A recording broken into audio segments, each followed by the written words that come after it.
oo wanaagsan idilkii meel kastoo naga daawanaysaan daawadayaasha qiimaha ay qadarinta mudan oo waxaad ku soo dhawaataan barnaamijkii Soomaalida maanta oo aan ku daafurayno aqoonyahan kamid ah aqoonyahaninta Soomaaliyeed ee farakutiriska Dr. Saluul Axmed Faarax ku soo dhawow barnaamijka waa ku dhawahay waa mahadsantahay Dr. Saluul ka hor inta aan barnaamijka gudagelin waxaad warbixin naga siisaan taariikh nololeedkaadii oo kooban bismillaahi raxmaani raxiim horta marka ugu horeysa waxaan salaamayaa dhammaan ummadda Soomaaliyeed iyo dhammaan daawadayaasha TV-ga qaranka meel walba joogaan waxaan leeyahay assalaamu calaykum waraxmatullaahi wabarakaatuh marka labaad anigoo su'aasha ay weydiisay u gudbaaya taariikh nololeedkayga haddaan kaaga sheekeeyo aniga markii ugu horeysa waxaan ku dhashay magaalada Muqdisho caasimadda dalka Soomaaliya ayada ayaan ku soo barbaaray waxna ku soo bartay min dugsigayga quraanka ilaa iskuulkaygii fasalkii koowaad ilaa dugsiga sare aan uga soo baxay anigoo kadib galay jaamacaddii ummadda Soomaaliyeed la oran jiray qaybtii Gaheer jaamacadda ummadda Soomaaliyeed laba qaybood ay ahayd sida caanka ama saddex qaybood Gaheer baa qaybtii Gaheer ayaan ku jiray kulliyad kamid ah kulliyaadka laamaha cilmiga oo Gaheer kulliyadda kiimikada ayaan ka soo baxay waxaan ka soo baxay sanadku markuu ahaa 1988 bishii January waxaan markaas shaqo ka bilaabay wasaaradda warshadaha ayaa waxa la igu qoray wasaaradda shaqada iyo shaqaalaha ayaa jirtay barigaas wasaaradda shaqaalaha waxay noo gudbisay wasaaradda warshadaha iyadoo macnaha annaka wixii aan soo baranay ee warshadaha quseynayeen wasaaradda warshadaha waxay nagu qortay aniga gaar ahaan waxa la igu qoray warshadda caanaha qaybtii tayo baarista ama quality controlka halkaas ayaa waxaan ka soo shaqeeyay sanadkii 1989 iyo 88 qaybteedii dambe oo dhan alxamdulillah 1990 waabatii dalku burburay intii dalka uusan burburin ayaan fasax u soo baxay oo soo aaday dalka Saudi Arabia anigoo go'aankayga ahaa inaan ku laabto wadankayga hooyo oo aadna ugu haminayay laakiin nasiib darro waxaa dhacay dagaalkii Soomaaliya markii aan soo tagay wax yar kadib alxamdulillah waqtiba waqti wuxuu noo dhiibo wixii aan soo marnayba Soomaali weyn wixii ay soo martayba alxamdulillah maanta waxaan taaganahay waqtiga ugu fiicnaa waa aan dawlad iyo hamad yeelanay annaga oo markii hore dalkeena ku noqon weynay way aad iyo aad baad u mahadsan tahay warbixinta kooban aad naga siisay taariikh nololeedkaadii luul waxaa tahay gabar aqoon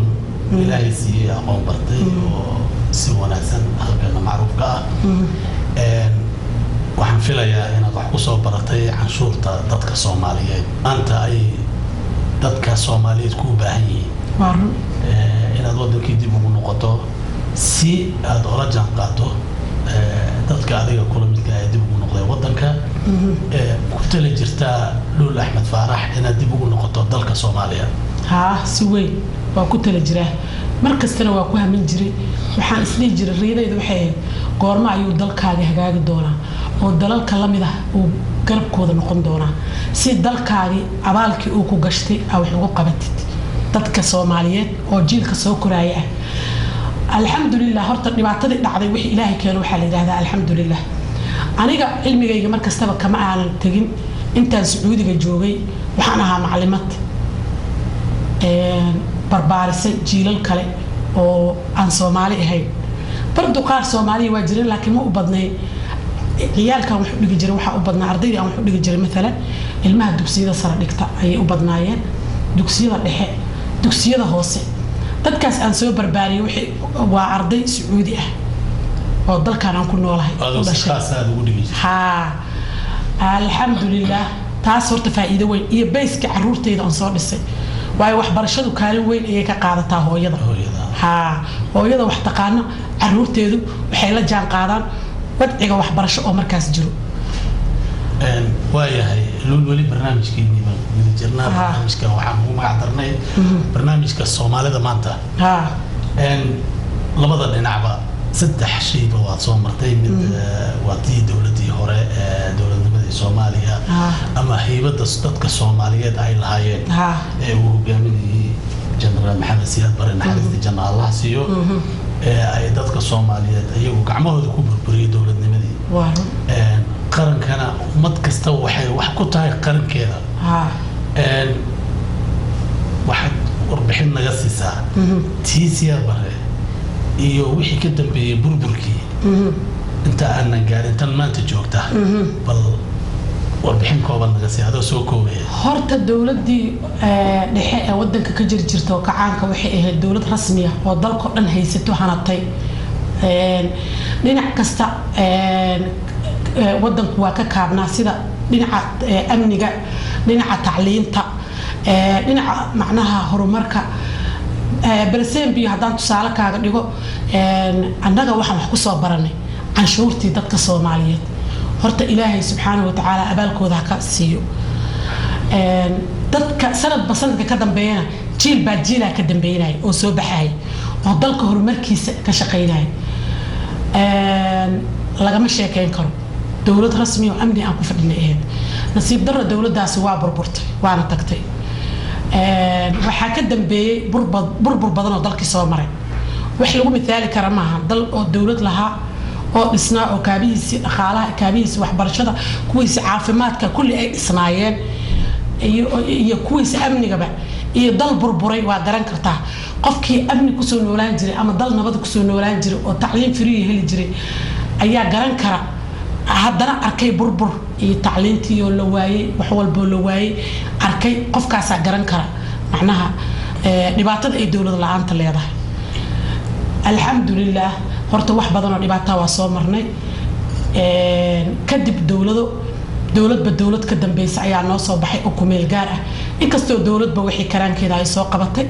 intii dadaashayna qayr Allah siiyo waana ku mahadsan yihiin abaalkii ay sameeyeen lama iloobi karo waxaanse hadda haysanaa dowlad rasmi ah oo ku meel gaarkii ka baxday oo runtii markaan aragno maalinba maalinta ka dambeysa horumar aan dareemayno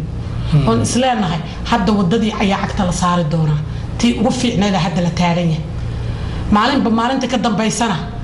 dowlad aan u jeedno inay wax qabanayso waa waad mahadsan tahay Dr. Saluul Axmed Faarax waxaan filayaa inay habeenii maalin kala tahay wixii aan soo marnay iyo heerka aan maanta taagannahay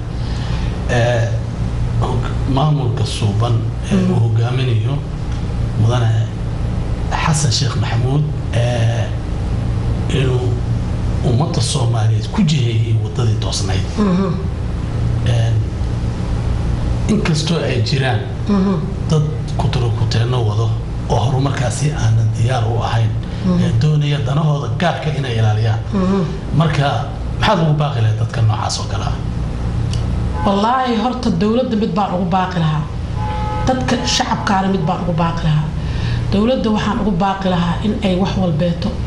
oo caqabad ku noqonayo horumarka iyo hor u socodka geediga lagu jiro ilaa dowladdu geedi ayay ku jirtaa waxa way geedigaas ay wado in ay hore u sii socoto oo aysan gadaal fiirinin qofkii hadla iyo qofkii wax yiraahdaba ay ka sabraan ay dulqaad badan u yeeshaan si dalkooda ay horumar u gaarsiiyaan iyo dadkooda waayo dowlad dadkeeda horumar gaarsiiya dal haduusan dadkeeda horumar gaarsiin horumar ma gaaro haddii qofkii iska hadlay iyo qofkii kale qof walba waxba ka keenay midkii wax raba iyo midkii kale oo waxna rabin laakiin dadka aqligooda qof walba Ilaahay garaad ka siiyo marka waxa loo baahan yahay dowladda waxyaabahaas oo kale inay nagaheeda ka furaysato oo ay hore uga sii socoto sida haddaba aan uga jeedno runtii dulqaad badan aan uga jeednaa dulqaadkaas inay sii badiyaan ee hore uga sii socdaan dowladdu ma sameysay horumar weyn bay sameysay runtii horumar weyn bay sameysay waa garan karnaa maalintii dowladda la dooranayay magaalada siday ahayd iyo wadanka oo dhan sidoo ahaa guud ahaan iyo maanta magaalada Muqdisho kaliya ayaa horumarka ka dareemi kartaa goboladii waa arki kartaa qaarkood horumarka ay gaareen iyo wadada lagu sii socdo waayo wadanka waa wadan muddo badan burbursanaa wadan maalin iyo laba lagu hagaajin kara ma aha muxuu u qaban waayay maxaa sidaa loo sameeyay waayay maxay dawlad hebla sidaas u yeeli weysay laguma noqonayo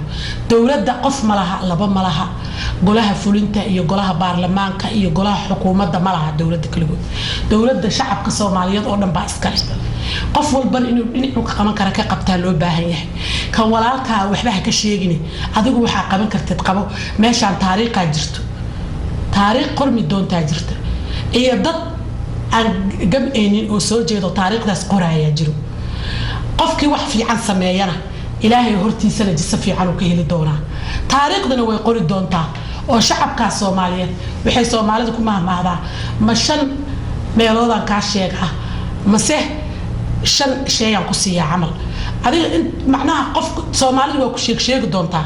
taariikhdaadu waa qormi doontaa baaldaha baa gali doontaa noo bilaabatay because dawladii ku meel gaarka ah waa ka soo baxnay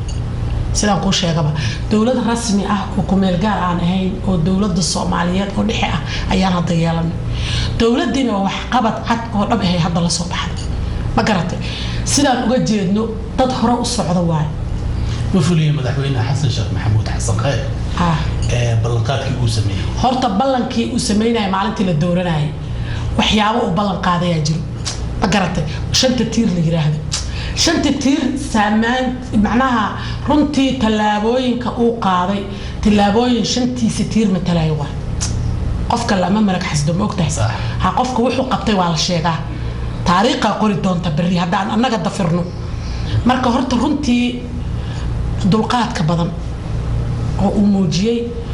oo wax walba la yiraahdo uu ka jawaabaynin oo hore uga sii soconayo waxaan leeyahay horta khayr Allah ku siiyo wax qabadka iyo daacadnimadana abaalkaas ummadda Soomaaliyeedna way u hayn doontaa ilaahay hortiisana oo wax walba alla dafiri dooni oo qof wax ka sheegay aan lagu qabanayn oo waxa qabatay ilaahay og yahay ilaahay hortiisa laga heli doonaa ma garatay asaga iyo dawladdiisa xukuumadda iyo golaha xukuumadda iyo ra'iisul wasaaraha golaha fulinta golaha baarlamaanka iyo gudoomiyahooda ururada bulshada Soomaaliyeed maamulada jira waxa ay qabteen wax la dafiri kara ma runtii waxaan leenahay sidaas ku sii wada geediga awadii waa geedi fiican sii wada wadankiini waa u dadaasheen annagana runtii waxaan jecelnahay inaan waxna la qaban laakiin fogaantaan ciishe mukulan muuqataa maadaama aanu leenahay dhul barwaaqo ah lagu qiyaaso dhulkeena ilaa 8 milyan oo hektar 8 milyan oo hektar oo dhul beereed baynu leenahay marka aan dadka Soomaalida lagu qiyaaso ilaa 16 milyan bas ka dheh qofkii waxa ku soo aadaysa 500 kun oo hektar adduunku waxa haystaa ma jiraan marka dadka noocaas ka gaajeysan maxaa uu baaqi lahayd والله إكسنية علمي جاي عقلي جاي أنا جهرت واحد أقول باقي لا دتك هرت وعيجلين حوق لي وباهيين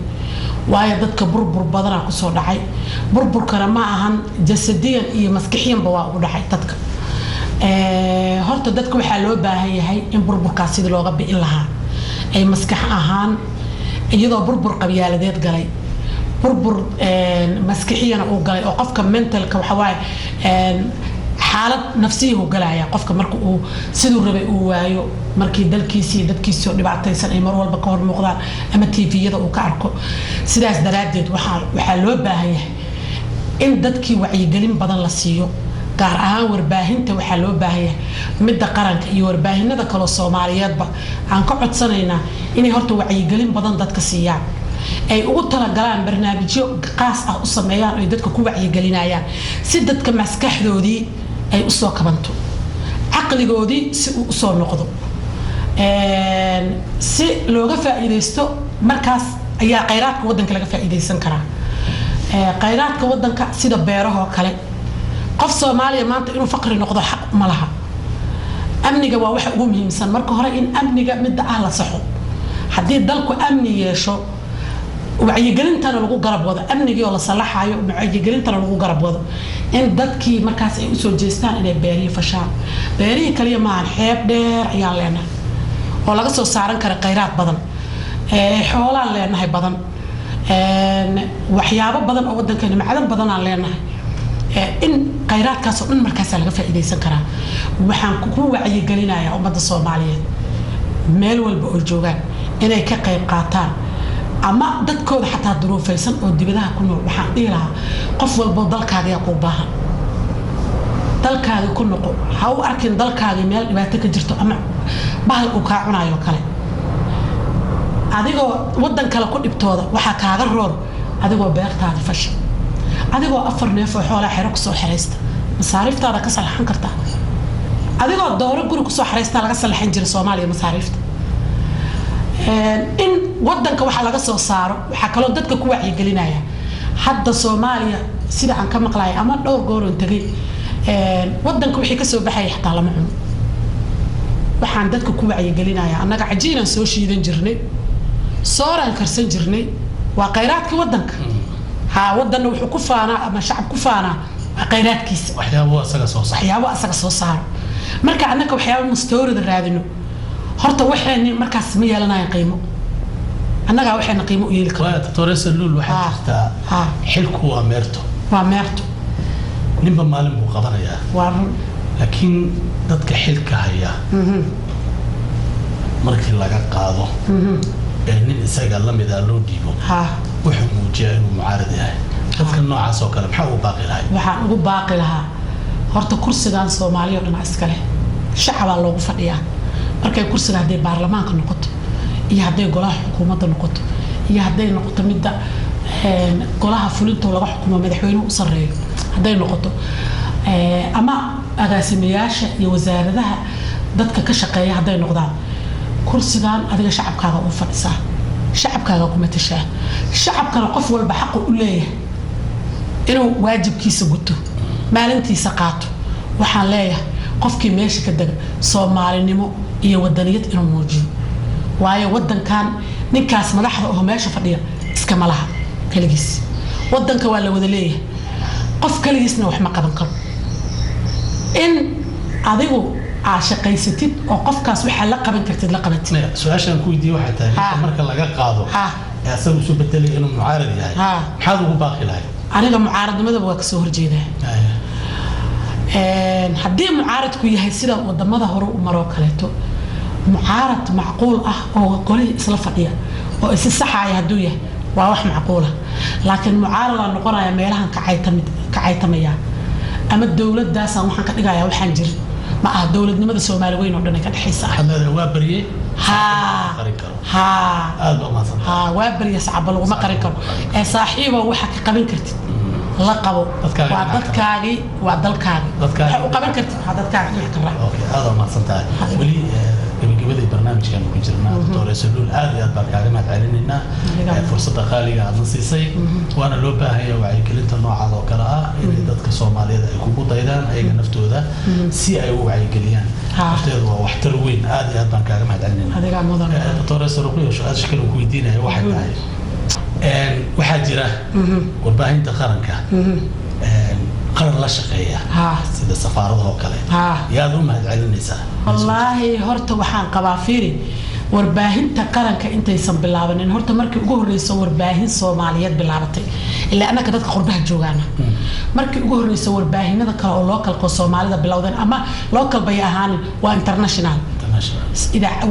macnaha idaacadaha internationalka Soomaalida ay bilowdeen waxaa moodaa markii hore in xaalad igtaaba ah ku jirnay xaaladii inaan ka baxnay waayo qof Soomaaliyeed oo hadlaya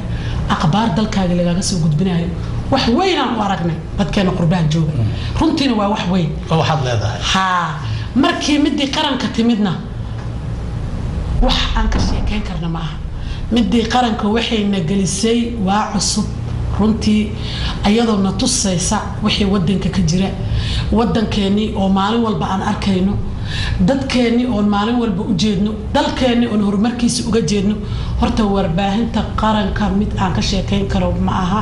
waxaan leeyahay dadkii warbaahinta qaranka sameeyay kuwii maskaxdooda ka soo alifay kuwii hawshaas qabtay kuwii ku gacan siiyay ilaahay horta kuwaas disadooda had marsiyo waxaan mahadcelinaynaa safiirada dalalka oo ka shaqeeyay oo safiirada dalalka noo fadhiya Soomaaliyeed safiirada Soomaaliyeed gacan weyn ka siiyay warbaahinta qaranka horumarka ay sameysay sida safiirka Kenya fadhiya oo Soomaaliyeed mudane Ali Americo Maxamed Ali Americo ninkaas ma ahan warbaahinta kaliya runtii waxyaabo badan la taaban karo ayaan ka aragnay tviyada uu shacabka Soomaaliyeed u qabanayo Kenya ku nool صح ha horta ninkaas waxaan leenahay mahad weyn Allah siiyo ilaahayna khayr badan ha siiyo waxaan ugu duceynaa ma naqaan runtii laakiin jisadiisa ilaahay ha siiyo waxa kamid ah safiirka noo fadhiya dawladda Suudaan iyo qonsulkiisa ma sha Allah ha asagana khayr Allah siiyo waxa kamid ah safiirka noo fadhiya Kuwait oo runtii jecel isku xirka Soomaalida nin qaran ah oo runtii qaliijka aan joogno Soomaalida joogta si fiican isku xira ma sha Allah wacyi gelintana ka shaqeeya صح ninkaas waxaan leeyahay adigana khayr badan Allah ku siiyo habaalka sameeyay taariikhda ku qori doonta mid la dafiraayo maaha maxaa la yiraahdaa safiirka Talyaaniga noo fadhiya asagoo ballan qaaday mar dhow in ula shaqeyn doono warbaahinta qaranka ma sha Allah safiirka maxaa la yiraahdaa noo fadhiya South Africa oo Soomaalida dhibaataysan isku daya inuu waxa u qabto warbaahinta qarankana la shaqeeya si fiican kaas safiirkaasna waxaan leenahay khayr badan Allah ku siiyo safiirka Uganda noo fadhiya ma sha Allah ninkaas isagana lagama sheekeyn karo khayr badan Allah siiyo iyo qonsuliyadahooda iyo nimanka safaaradahaas ka shaqeeyaba ma sha Allah silka diblomaasiga oo dhanba khayr badan Allah siiyo walaalo jiro